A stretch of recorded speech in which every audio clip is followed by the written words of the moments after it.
श्री जी के चरणों में बारंबार नमोस्तु नमोस्तु नमोस्तु, मुनिवर के चरणों में बारंबार नमोस्तु नमोस्तु नमोस्तु। आचार्य श्री जी, कसाएं 4 प्रकार की होती हैं, उनके 4 उन्होंने प्रत्याख्यान नाम की कसाई आती है।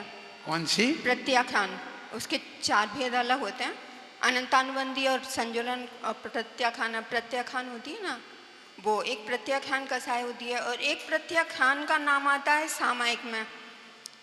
तो वो दोनों अलग अलग हैं, उनमें क्या अंतर है? हाँ, कसाय 4 प्रकार की हैं, अनंतामंदी, प्रत्याख्यान, अप्रत्याख्यान और संजुलन।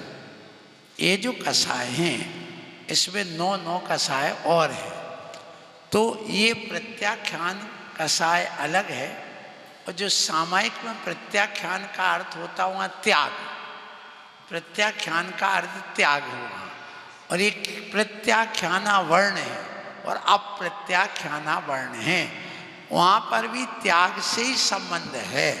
कैसे कि जिनके अप्रत्याख्याना वर्ण कर्म का उदय चल रहा है, इसका मतलब है कि वो किसी चीज का त्याग ही नहीं कर पा रहे। ऐसी कसाय जिसके कारण से, जिसके उदय से हम किसी चीज का त्याग नहीं कर पा रहे हैं, एक देश व्रत भी नहीं ले पा रहे हैं और व्रतों को धारण नहीं कर पा रहे और 5 पाप का एक देश भी त्याग नहीं कर पा रहे, तो वहाँ अप्रत्याख्यान का अर्थ है कि हम उस पाप का त्याग नहीं कर पा रहे।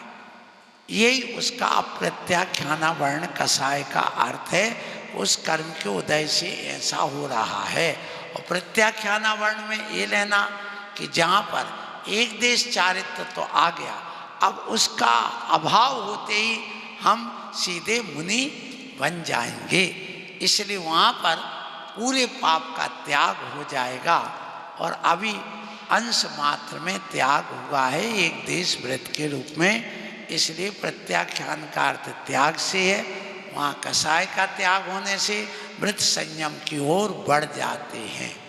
अगले प्रश्न के रूप में